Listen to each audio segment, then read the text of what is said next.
Welcome everyone, it's really lovely to see you all. So we are on our first Q&A of 2026 and Professor Jones is back with us. How are you? I'm very well. What a disappointment it must be for the first of the year and you get me again. It's a bit like getting somebody, a bit like the present that gets handed around the family all the time. No, we got, when we put our social media post up, we got lots of questions in with it being the first one of the year, which is fab. So we have got a lot of questions.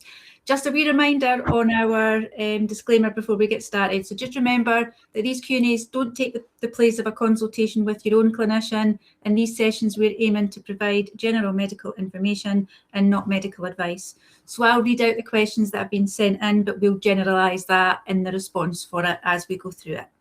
So welcome to everyone that's in the room here. Any questions, pop them in the chat for me and we'll make a start on the questions that we've had sent in.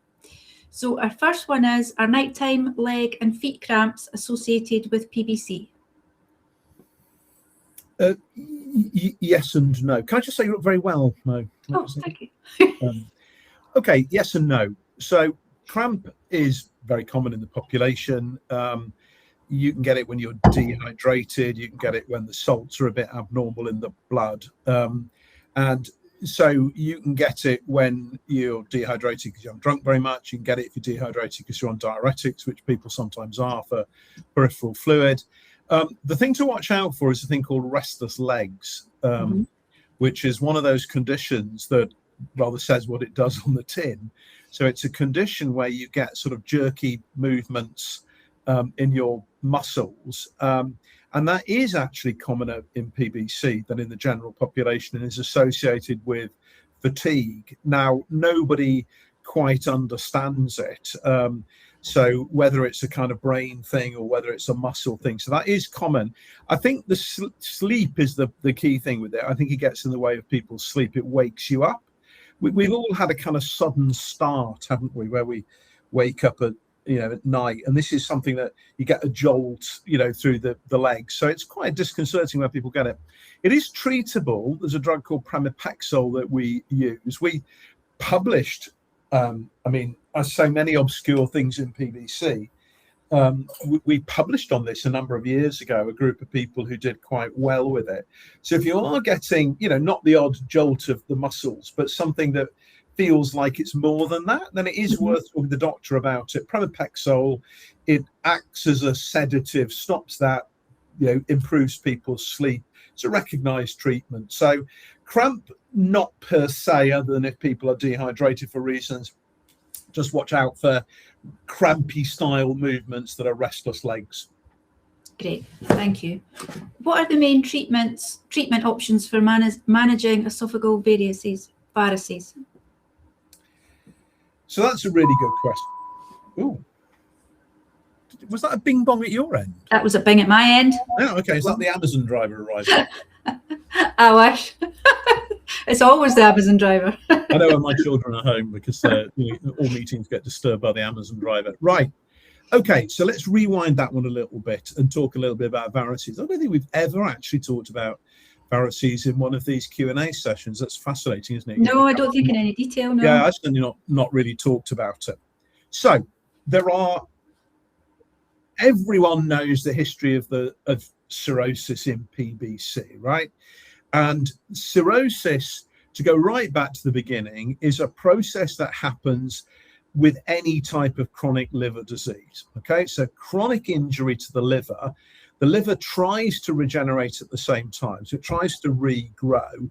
And it's that combination of damage and regrowth and scarring that creates cirrhosis, which is a situation where you've got, rather than a sort of, smooth liver full of, lots of cells not being constrained in any way, you end up with a lot of scarring and you get liver cells, proliferating, growing within the scar. So that's cirrhosis.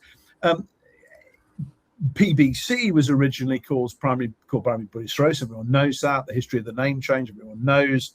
And it was actually, the name was changed for two reasons. One is that actually the vast majority of people with PBC don't have cirrhosis, so it was factually incorrect. And the other one, of course, is that the moment you say the word cirrhosis, everyone immediately thinks of alcohol. Now, that's an error of people's perceptions. Cirrhosis is nothing to do with alcohol. Alcohol-related liver disease is one of 150 different causes of cirrhosis, as is PBC, right? So cirrhosis. So for 90% of people on this call, this isn't relevant. And everything about what we do with management of PBC now is to prevent people from developing cirrhosis. I can't emphasize this enough, is that when I started managing PBC patients, we saw this all the time. And now everything we do about treatment is early diagnosis. This is why it's so important. Get the diagnosis, then get them to act on the diagnosis. Don't build in delays. Make the diagnosis, start on treatment, increase the treatment if you need to. And that's how you stop people developing cirrhosis. And therefore, PBC is a condition you manage in outpatients, where symptoms might be an issue, but progression isn't. And you don't go into hospital, you don't have complications, you don't need a liver transplant, you don't need any other things. So that's what the message is. This is all avoidable. You can't avoid it if you are not diagnosed, clearly. I mean, you can't treat a condition. So an emphasis, our emphasis, the foundation's emphasis on diagnosis, getting people to think about it, doctors to think about it. And then the next one is making sure you get the right treatment. So I think what makes us fed up is the number of times you see people who've had plenty of opportunities to be treated correctly, but for whatever reason, people didn't do it. This is Project 9090, which is that 90% of PBC patients get 90% of the treatment that they could have. And if we do that, we would basically abolish all of these problems. Then a tiny group of people, I do mean tiny, don't respond to the treatments, okay? And it's tiny. So if the liver disease does progress, what happens is you get this scarring, and basically it puts pressure on the blood vessels in the liver. The blood can't flow as well as it should do, so the pressure goes up, and that pressure tracks back along the portal veins. The portal vein carries blood from the gut to the liver. So in fact, the liver is unusual. It has two blood flows into it. If you think about your kidney, it has an artery in, it has a vein out. The liver is different. It has an artery in, but it also has the portal vein in because it needs to carry blood from the gut, which carries your food, basically. And that's a low pressure system. If you've got some scarring in the liver, blood can't flow into it, the pressure goes up, and that's what's called portal hypertension. Okay. Now, when you put the pressure up in the portal vein, it has a couple of effects. One is it makes, three effects really. One is it makes your spleen grow, so you can often be found to have a big spleen on an ultrasound scan. Another one, very rare in PBC, it squeezes fluid out into the tummy space. That's ascites. But then the common one is it puts the pressure up in the vessels, and because the body has some old redundant vessels that shut down. They're there from when you're in utero. The blood flow around your body is very different in utero. You bite, you don't need your lungs, basically.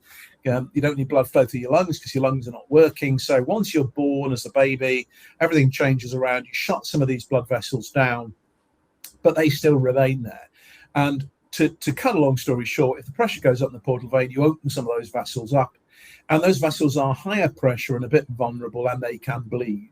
And those are called varices. And one of the positions in the body, but only one of the positions you get them, is the lower esophagus, right? Mm-hmm. So all hepatologists will tell you that in long-term, cirrhotic liver disease, managing varices is an important part of what you do. I haven't seen a variceal problem in years in a PBC patient, literally. It just is pretty rare in PBC anyway, and effective management means it goes away. So don't go away and think, oh, have I got varices? It's very unusual, and your doctors will be clued into this, and they will screen for them with ultrasounds and things like that. So this is for a small number of people. Now, if you do have varices, either for whatever reason, the most important thing is don't panic about it, okay? Because problems with them are actually even rarer. We really don't see them commonly at all. But you've got a higher pressure vessel, it's a bit vulnerable, it can bleed. And if it bleeds, it can bleed quite a lot. Mm-hmm. So again, you want to avoid that. So how do you avoid a variceal bleed? Well, you avoid it by not having varices in the first place. See previous conversations. You then, if you have got varices, make sure that every single aspect of the of the liver is well controlled, because inflammation causes the liver to swell, which puts more pressure on. So the basics of good quality treatment remain true. And then you have specific therapies to reduce the risk of bleeding. Okay. Now, this slightly depends on whether you've had a bleed or not. Okay, so if you've had a bleed, it's slightly different than if you haven't had a bleed. If you've not had a bleed, the last thing you want to do is have anybody physically do anything to the varices, because you can actually end up creating the bleed. So typically people take a drug like propranolol or carvedilol. Those are drugs that lower the pressure in varices. So once you found to have varices, you go onto those, it reduces the risk of bleeding. So that's very important. If you have had a bleed, they will usually want to clamp off the vessels by a process called banding. So it's where you nip down an endoscope, nip the vessel in and you block it off. So that's a physical thing. And then you tend to go on carvedilol or propranolol afterwards. If you have a big bleed, then we have some other interventions that you do. So this used to be feared as a complication. As I said, I haven't seen it for years in PBC. And when PBC patients, do have a bleed, they cope very well with it. But it does mean there's a slightly different focus on the condition. So it's largely medical treatment. If you've had a bleed, endoscopic, and then X-ray based treatments. But it's, to be truthful, not something that features at all in terms of what we do. There is one sting in the tail, not sting in the tail, kind of complication to it all. I said cirrhosis is the risk factor for portal hypertension, except it isn't. So PBC patients can sometimes develop portal hypertension without cirrhosis.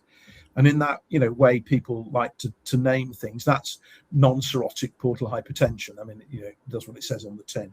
And that is just something to do with progression of PBC. So it's people who aren't cirrhotic but have got some scarring.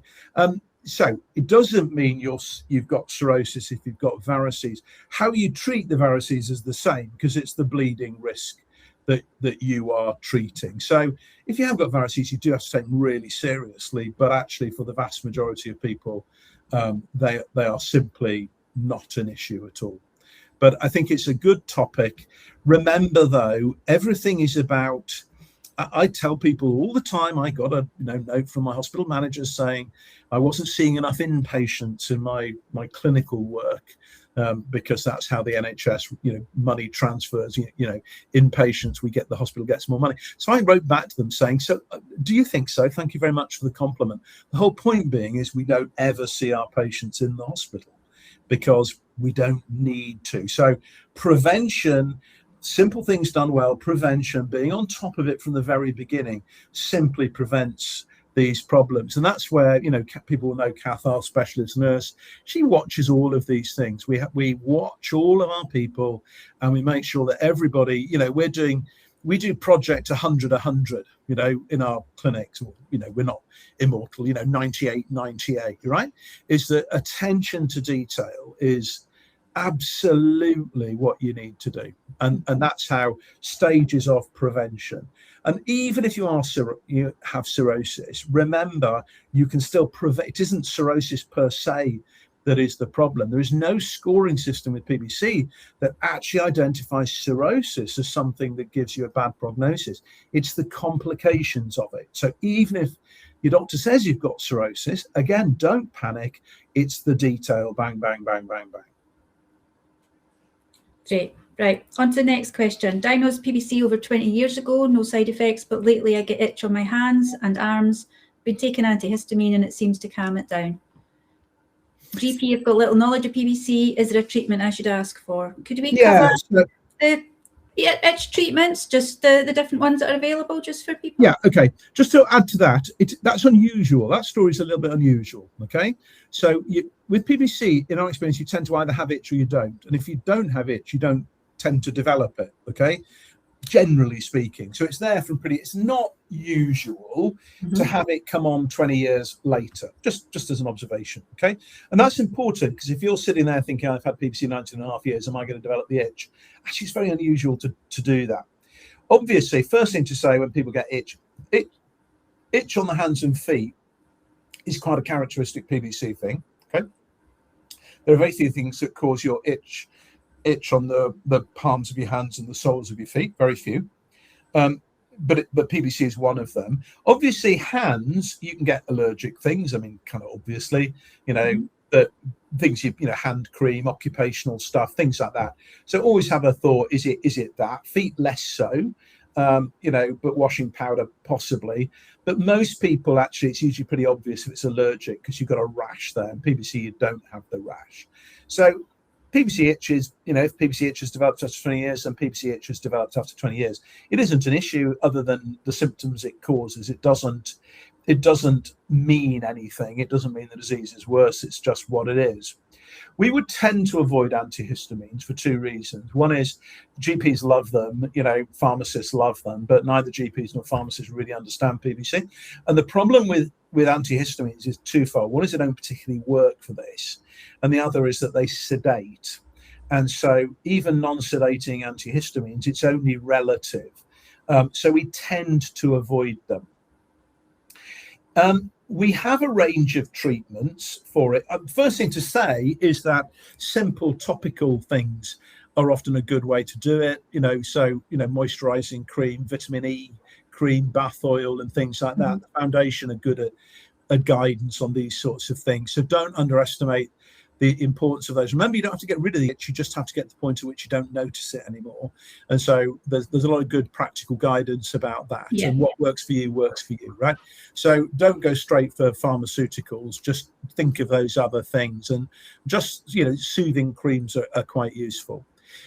There is no perfect treatment for the itch, but we've got a lot of very good ones, if that makes sense. So there is no kind of paracetamol for itch where, everyone takes exactly the same thing. So at the moment, we have, cholestyramine and equestran is the first treatment we use. It's a horrible gloop that I'm not selling it well, am I? But you take it and it absorbs the bile acids in the gut. And so we think the bile acids drive the itch, so it works like that. We use it because it's the approved treatment, okay? And we then have a number of other tablet-based treatments that we use.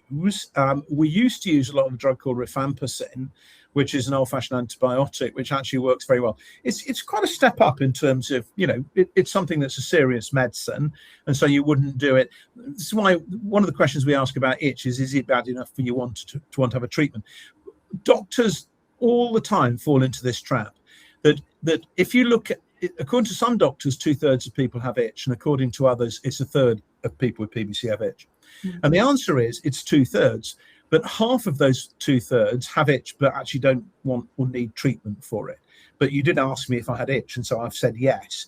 So you need to ask, is it bad enough to need treatment change, right?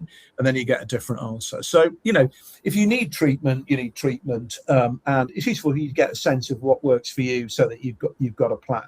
So bezafibrate, for a variety of very convoluted reasons, is difficult to get hold of at the moment. We tend to use a lot of a drug called bezafibrate, so you'll come across this as a second-line treatment in PBC, but it's also a useful drug for itch. So that tends to be nowadays one we use quite a lot of.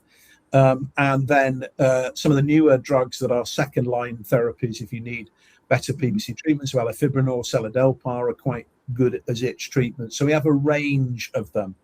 And we are probably, nobody here must repeat this, but because we're all friends here, but we, I think, are about to get approval for a drug called linerixibat, which is the first dedicated itch treatment. This is the GSK drug that a number of us have worked on for, a number of years, and we're very optimistic that we will have a specific treatment.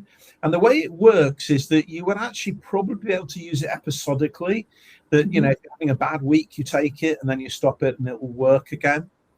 And the reason why, linerixibat's important for a whole manner of reasons, but to the foundation, this is one for the foundation and the patients collectively to have a pat on the back, because the argument for GSK to develop it and to see the importance of it was all through a meeting that a lady called Colette Thane, that I think some of you have come across. So Colette and a group of brilliant patients went with us down to GSK and Stevenage and explained to them what itch in PBC was like. And it completely changed their view of it, of the importance of it. It was the most, there have been two truly brilliant examples of advocacy I've come across, in my clinical career, not just PBC. One is the advocacy around the name change. And then the other was about why itch really matters to patients. And it was very powerful, and GSK have then, developed it all, and we've reached the end of that journey, and we're about to get it, hopefully, as a treatment that we can use. I don't know where it will fit into that pathway, but I suspect it will be very useful, particularly people with quite irritating itch. And because it isn't absorbed into the body, it works in the gut, a bit like Questran without the downsides of Questran.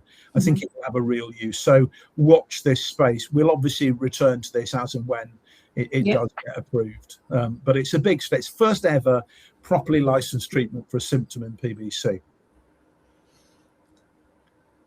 Just to touch on talking about PBC symptoms, we did quite a lengthy survey on it during that time as well, and just want to promote that we're running one on fatigue at the moment as well. First big survey around fatigue and PBC.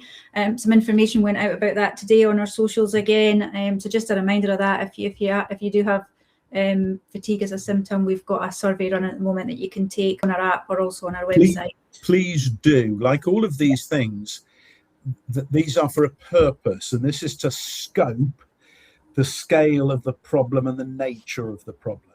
Okay, and the reason for this is that down the line, if you're arguing for new treatments and for those to be approved, there will be people who come along who don't know what they're talking about, who'll say it isn't a problem. Okay, and rather like that, persuading GSK, they sort of said, oh, we hear what you're saying about itch, but no, itch can be really bad enough to need those sorts of treatments. Yes, it can.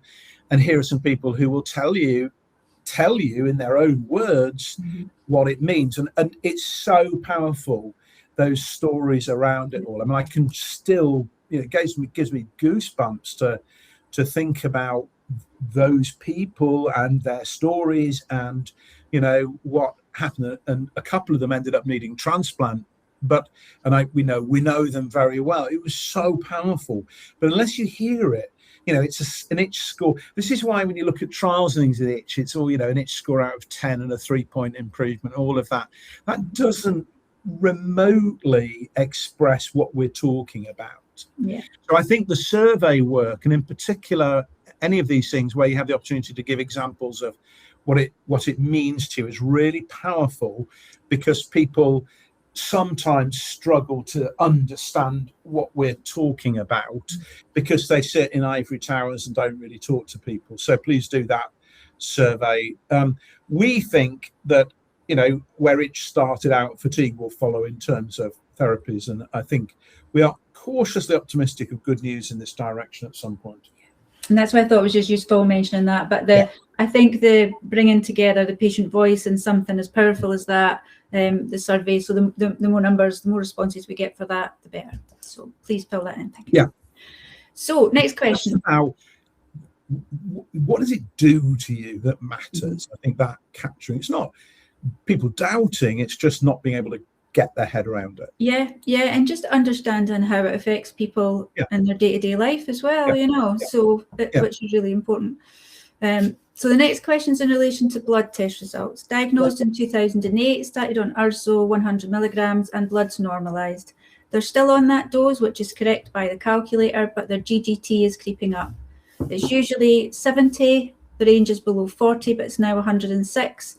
ALP is 160, all other enzymes normal. They're due a FibroScan in the next few months. Just looking for a bit of guidance in terms of, is it time to think about second line, or are those numbers still within? Yeah, okay. So you said Alphos 160? Yes. Okay. And it's the GGT that's been creeping up. But Alphos 160 is elevated for Alphos? Yeah. Yeah. Okay, so so the principal blood test we look at is alkaline phosphatase. Why? It's an enzyme that's released by sick bile duct cells. And so if the bile duct cells are feeling the pressure, that value will go up. And so it's a useful blood test for us. It's a marker of what's going on. It's not in itself harmful. If you give people an injection of alkaline phosphatase, it doesn't hurt them. Yeah. So it's a marker for what's going on, but it's at the heart of what we do. Gamma GT is sort of a bit like alkaline phosphatase. Now, one of the weaknesses of alkaline phosphatase is that it isn't only produced by the liver. That's its issue. It's also produced by bones, and it can be produced by the gut. So if you ever come across somebody with Paget's disease, which is a bone disease, you'll get very high alkaline phosphatase levels. And so you can be confused by it if you assume it's the liver. So you can measure liver type alk phos versus bone type alk phos, but people tend not to do it. What they tend to do is to measure gamma GT, which is the other liver enzyme. And if that's elevated as well, it suggests the alk phos is of liver origin. So why do we not just measure gamma GT if it's easier and cleaner? The answer is because it's all over the place. It goes up and down all the time. It's not stable like alk phos, and so it's spiky. That's one reason. So it's just not that useful. The other is that for some reason, uniquely in the UK, GPs are convinced it's a marker of consuming alcohol. Okay.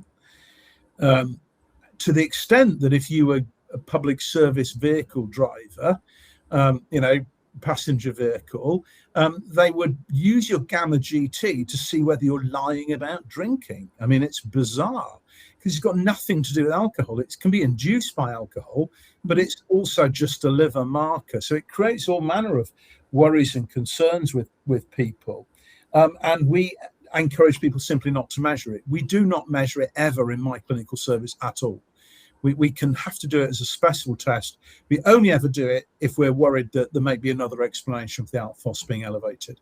So my conventional advice is to disregard gamma GT full stop. And absolutely, if your doctor says you're drinking because your gamma GT is elevated, no, you have PBC, it goes up in PBC, right? It's part of PBC. But I wouldn't be worried about fluctuations in gamma GT. That said, alkaline phosphatase of 160 is a little bit up. So we're looking at below 130, okay? Mm-hmm. And part of the problems with PBC is that it isn't black and white, if you like, or red and green, red light and green light. We do have amber light in PBC as to what's an acceptable value. So green light is a normal test. Red light is a test you need to be worried about. But we have this intermediate space that's kind of like an amber, which isn't normal, but it isn't badly abnormal, if you like. And over time, we're going to move away from that and basically scrap that, I think, because it seems like a fudge. And 160 is within that kind of amber range. So as we are today, that's fine. It's not normal, but it's fine. And we would, simply watch it and consider second-line therapy if it goes up. Over time, a bit like cholesterol target numbers have come down and down and down. I think at some point somebody will say you need to have second-line therapy, and you'll think, well, I haven't got any worse. The answer is you haven't, but our understanding of the tests has changed. So it's abnormal, it's not worrying, but as the world goes for tighter values. Interestingly, what is a big change is to integrate that with two other measures. One is FibroScan that people know about, which is the ultrasound version of measuring scarring. Mm-hmm. And then the other is Anno Domini, how old people are. So the younger you are and the higher the FibroScan value, the more important it is for the alk phos value to be normal. Okay. So, obviously a normal FibroScan and a normal alk phos is perfect regardless of your age. But the magic number to look out for with FibroScan is 10. Okay. So it's normal is 4 to 5, cirrhosis is about 18. So the magic number is about 10. So if you are above 10, it's increasingly important to get that alk phos normal. And if you are young, then that's even more important. Okay. So it isn't simply a case of an alk phos number. It's an alk phos number in the context. I think in due course, all of this will become redundant because we'll just be aiming for normal tests, full stop. And part of, people come up with very complex scientific arguments why 2/3 of this plus a quarter of that on a Friday means this, that, and the other. And actually, I think that confuses people. Why not just make it normal, right? Be done with it. Everyone understands normal, just make it normal. And then, there may be some people who've been a little bit over-treated, and who didn't need it to be normal. But isn't it easier just to have normal as a target? Yeah. So I think don't worry if somebody does suggest it. So if you wandered into my clinic with a value of 160 after that length of time, when with maybe a little bit of drift away from ERSO control, I'd look at your age and I'd look at your FibroScan and I would ask you, what do you want to do, right? And I would say, all of those things, factor into it. You could argue it either way. Increasingly, people would aim to be treated. Great, thank you. We're talking about ALP there. Can statins affect your ALP? Patient asking, saying that theirs is high at 320 and they take 80 milligrams of atorvastatin. No, not typically. They can cause your ALT to go up, which is the other liver enzyme. Statins essentially don't do things one way or the other with PBC. So fibrates obviously, started out life as the the precursors, if you like, of statins. So that they obviously predated statins. They do have this beneficial effect in PBC. Statins don't. Although there is a paper recently that says that statins might do. Personally, I don't see it. So should you have a statin with PBC? Yes. Heart disease in 2026. He said, remembering what year it was. In 2026, if you are a PBC patient, okay, you are far more likely to die of heart disease than you are of PBC. Okay, that's really important, isn't it? You're far more likely to die of cancer than you are of PBC. You're probably more likely to die of a road traffic accident than PBC. Why? People don't die of PBC anymore. So actually, you do need to think about the common causes of mortality. So what should worry about? Heart disease risk, family history, smoking. So people with PBC are more likely to smoke. Did you know that? So PBC, smoking, hypertension, the usual things, if you like, family history, but high cholesterol. Now, cholesterol is complicated with PBC. PBC pushes it up, but not in a harmful way. But you can then assume that the elevation in cholesterol is down to PBC, when in fact it's the other reasons why cholesterol goes up. So cholesterol is a little bit complicated. If in doubt, treat it and go for a second line therapy that, so rather than what we used to do, which is to treat with bezafibrate and kind of reduce cardiac risk and treat PBC at the same time, you're probably best to go for the right treatment for both of them. And in truth, we have in the UK, obeticholic acid, bezafibrate, elafibranor, seladelpar. What's the difference between the drugs? Well, a difference is that seladelpar you can take statins without any concerns at all. So I think we don't have it in the UK at the moment. We will have it hopefully shortly, but I think that's a reason that you might want to have seladelpar rather than something else. So at face value, I'd be worried. With an alk phos of 320, that's the PBC. The statin will be doing its job with regard to cardiac risk, but you need a second line treatment. And so I would probably, rather than adding a bezafibrate to a statin, I would wait until seladelpar comes along and use that. Again, we will need to kind of get experience of these in practice to see how it pans out. But I wouldn't put the alk phos down to a statin. I would think that that's the PBC. I'm actually just going to go to a question that's in the chat because it's about one of the second line treatments. What do you think of Livdelzi? I've been taking it for 1 year and it seems to be working well. However, here in the USA, it's $12,000 for 30 pills. There is an assistance plan that covers most of it, but why so expensive? So we don't operate in trade names. That's elafibranor, isn't it? Yeah? Yeah. Yeah, okay. So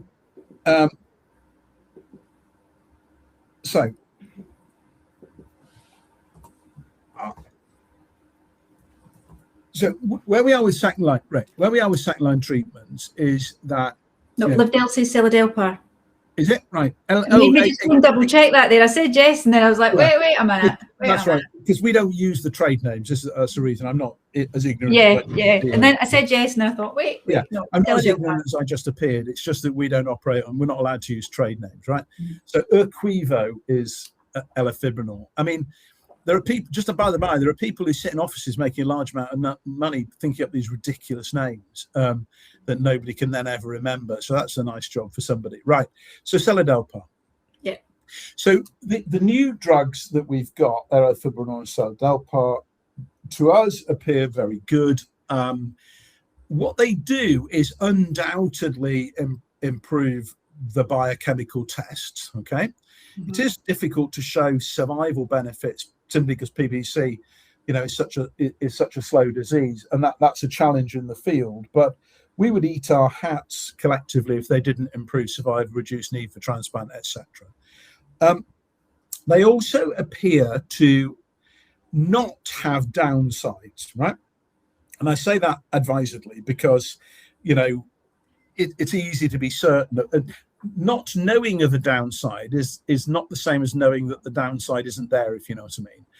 And you need to have, so obeticholic acid, which people will be familiar with from these calls, still widely used in the UK, Canada, Australia, North America, or Europe, has 20,000 patient years of experience. So that's, the equivalent of 20,000 patients taking it for a year.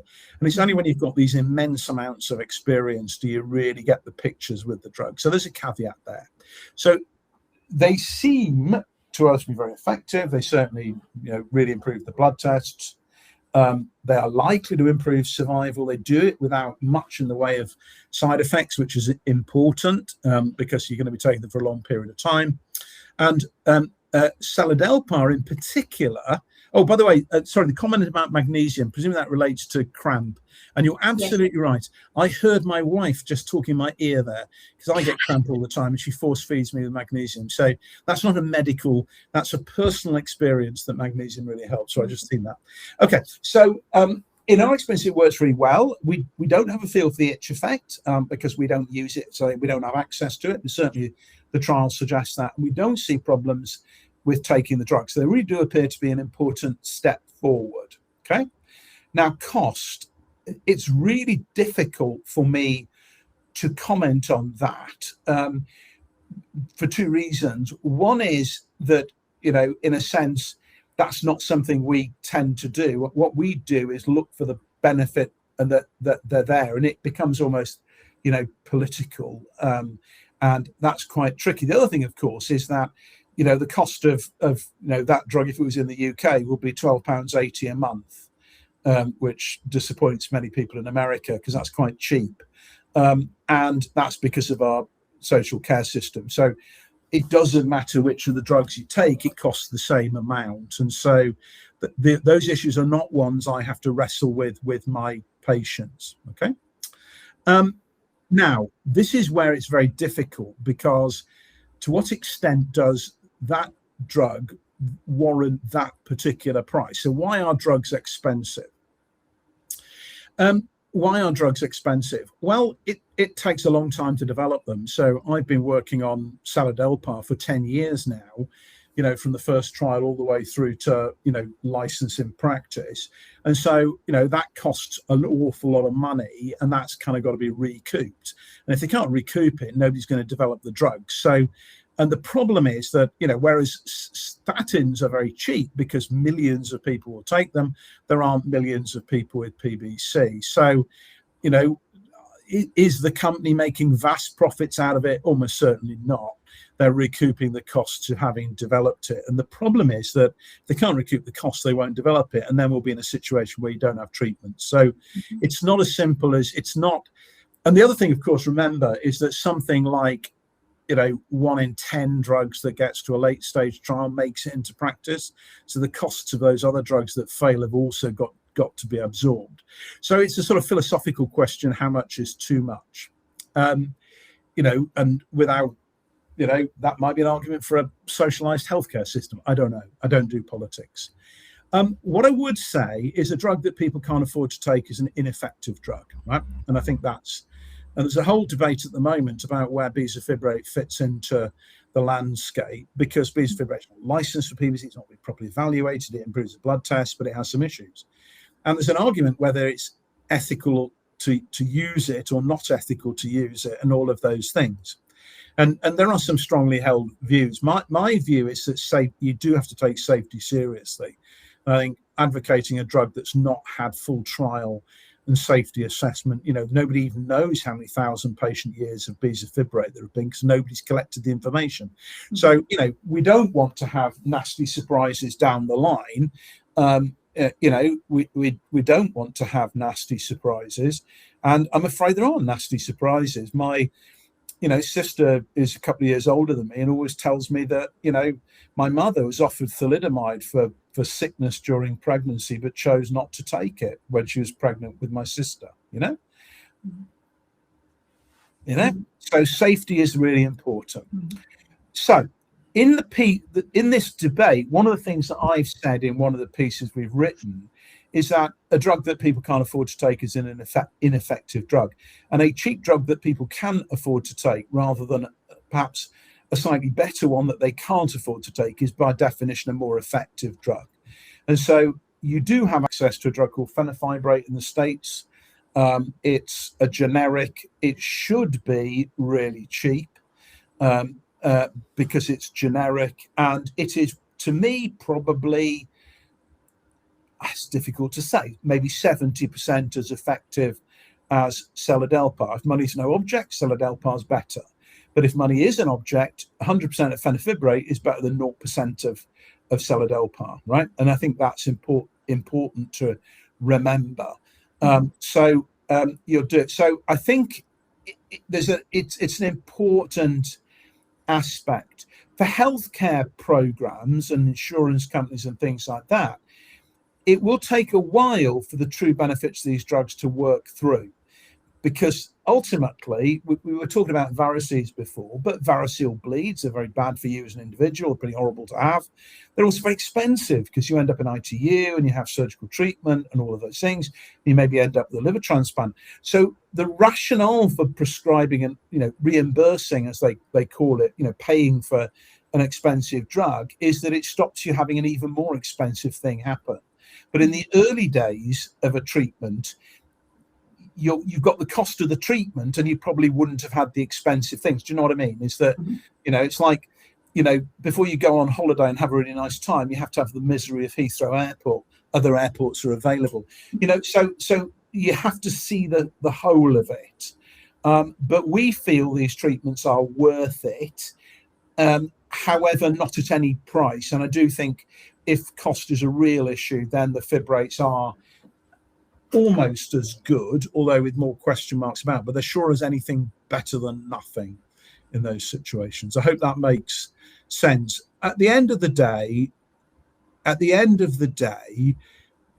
PBC now has 5 therapies that are recognized for it, heading towards a 6th. Okay. When I started with PBC management in the early 90s, I know it's implausible, but it's true. In the early 90s, so I first did PBC obviously when I was at primary school in the early 90s. So when I first started doing PBC, we had no treatment, didn't even have an urso, okay? And anyone who thinks these drugs don't work should look at the evolution over that period of time, because it has changed now all recognition. I look at some other conditions, PSC, sclerosing cholangitis, an obvious example. It still has no licensed therapy. Yeah. And part of the reason there are lots of treatments in PBC is that there has been a really effective collaboration between you, the patient community foundation, us, the clinicians, and industry, where we help them to help you by doing it well and doing it ethically. And some of my colleagues go, we shouldn't work with industry are evil. Yeah, well, but you work in a disease with no treatment, right? So why do you think you've got no treatments? Because if we can't help industries to do it right, then they won't do it at all. Mm-hmm. So for me, it's really simple. Effective and ethical work with industry is exactly what we should do, because at the end of the day, treatments then emerge. And that's why that GSK story is so important, because I thought their reasons for thinking this didn't matter were unethical, right? Mm-hmm. I didn't think they were listening. So you're bloody well going to listen to some people, and then you're going to understand it. So So we are not afraid of being very frank with industry about what they must and must not do, like the foundation are. But that gives rise to respect, and that respect allows us to push forward with it. And the net result, you do all that, you have lots of treatment options. And believe me, having options for treatment is a far better place than having no treatments. But, you know, with that, they do need to recoup their costs. I hope that's not too politically controversial. Thank you. Actually, just something you touched on there, you were talking about OCA as well. We've had someone ask if there's any update on OCA in the UK, because a patient who was expecting to be prescribed it was then given bezafibrate instead. And I think potentially down to what you were saying there about cost could be related. Yeah. So OCA is fully available in the UK with no questions over its use. Okay. So it continues to be available and used exactly as it has been all the way through. There is no reason why, to do with the licensing status of OCA, that somebody should have been given bezafibrate rather than OCA. Okay. And I would go in the UK, and I would go and question that with your clinician. What's the rationale for that? Part of that is there's actually no rationale for bezafibrate, because, you know, in simple terms, what's a licensed treatment is one that has been evaluated for effectiveness and safety. So and this is where, you know, the MHRA, the regulatory body, NICE and people like that, they get a hard time off people, but they do safety, they do effectiveness, they do cost effectiveness, and they do that so we don't have to worry about it. They look at this in detail. So basically, a drug which is approved as being safe and effective is safe and effective. Now, therefore, you know, obeticholic acid in the UK, elafibranor in the UK, seladelpar have all been approved like that. Seladelpar is not NICE approved, so we can't use it yet, but that I'm sure will happen, right? So in a way, that's the badge of effectiveness and safety. Bezafibrate has none of those things, okay? It's not been licensed, it's not had safety evaluation, okay? That's not to say it's unsafe, it's to say that we don't know. And, you know, not knowing is the same as knowing not, if you like.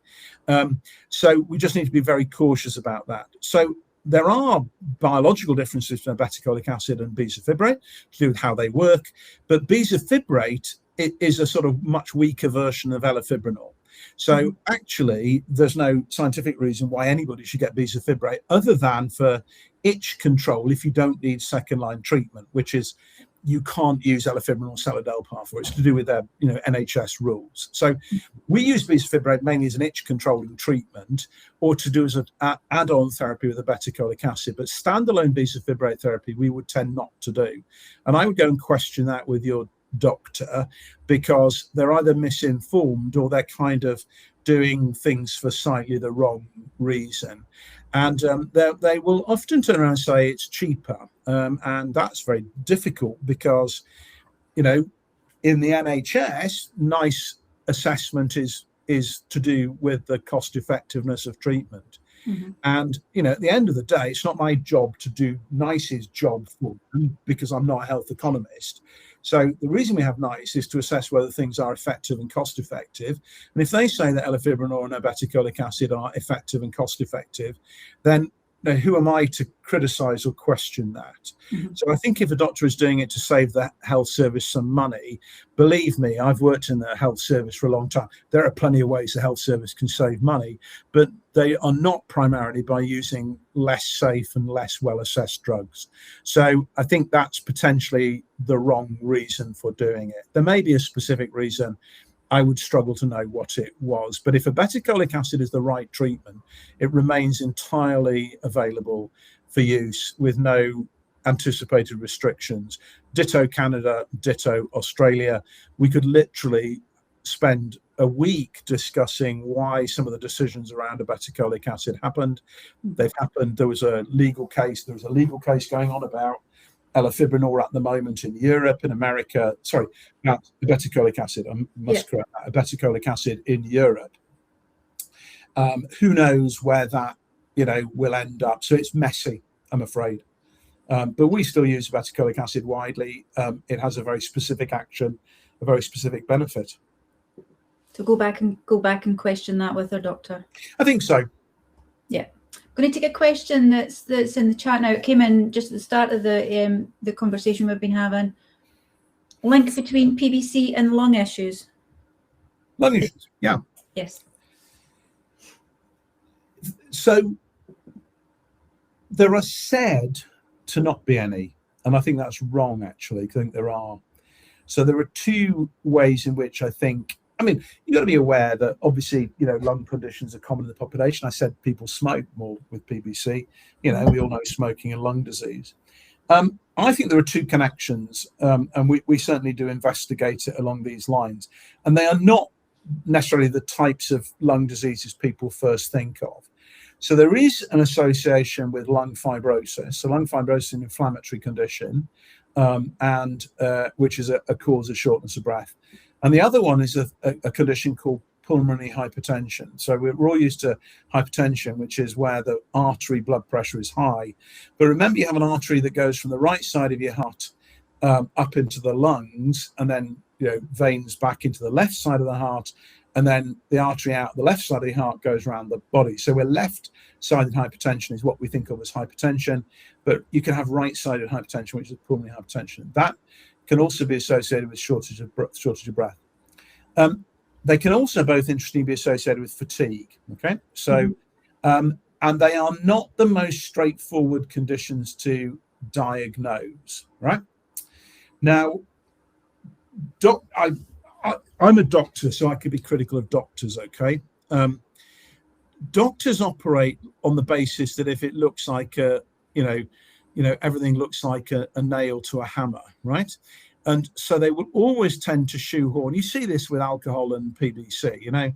You must be an alcoholic because you've got liver abnormality. I mean, you see this with the respiratory thing. So they will assume that anybody who's got shortness of breath or something has got airways disease or asthma or something like that because they're common.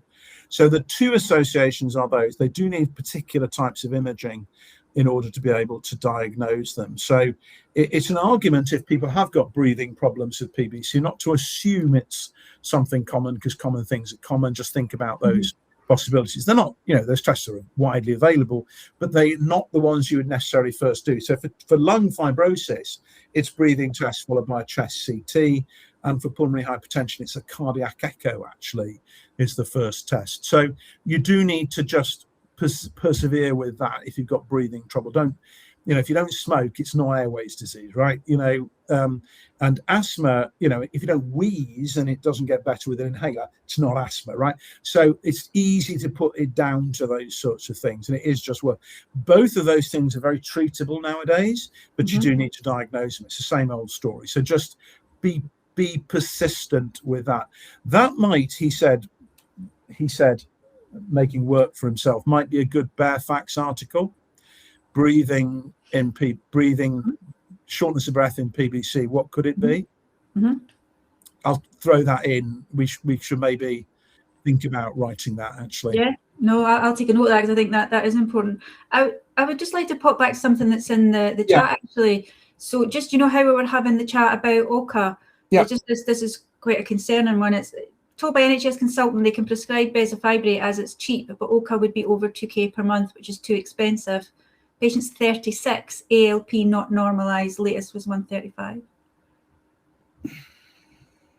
So what did the consultant say? That they can prescribe bezafibrate?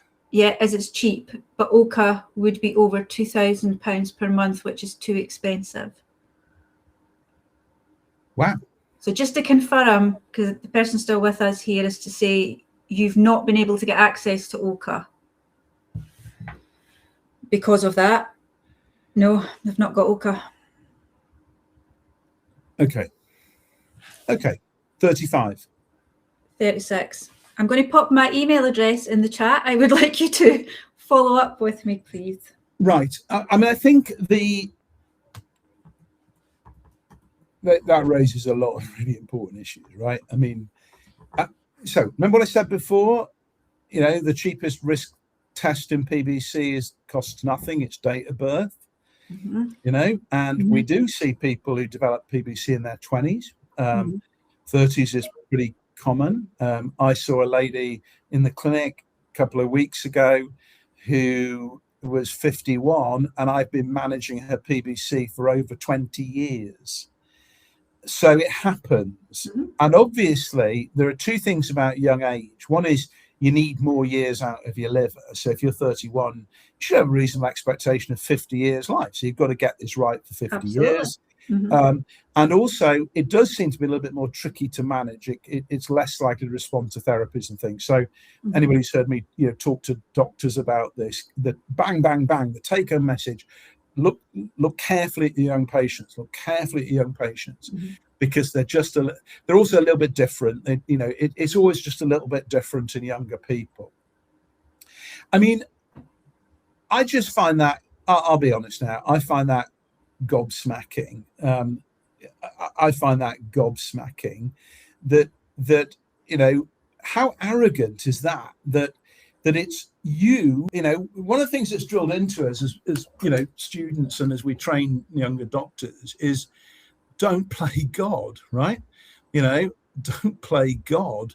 And yet there you are sitting there saying that you deem a treatment to be too expensive, even though it's approved by NICE. And I suspect NICE no more, unlike most people who give an opinion on whether a drug is, worth the money. I've actually do health economics and do understand health economics, and these people do not.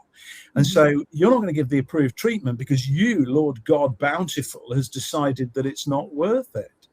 I mean, the arrogance of that is extraordinary, and those people will head towards a fall because they are opening themselves up to all manner of problems. Okay, remember, doctors need to remember you have one ethical. If you are sitting with a patient in clinic, you have one ethical obligation, and that ethical obligation is to the patient in front of you. You have no ethical obligation at that point to other people, nor do you have ethical obligations to NHS, as we have to call it now, which is this sanctified being that we all have to genuflect in front of. So this idea that you have a moral obligation you have an ethical obligation to save money for our NHS so it can be spent on other things is utter nonsense. And it's where this whole venerating the NHS becomes mad. Because you don't have an ethical obligation to save the NHS money. As I said before, the NHS hemorrhages money, absolutely hemorrhages money on things that are of no benefit. And one of the great laments I have in life is that healthcare has become quite politicized.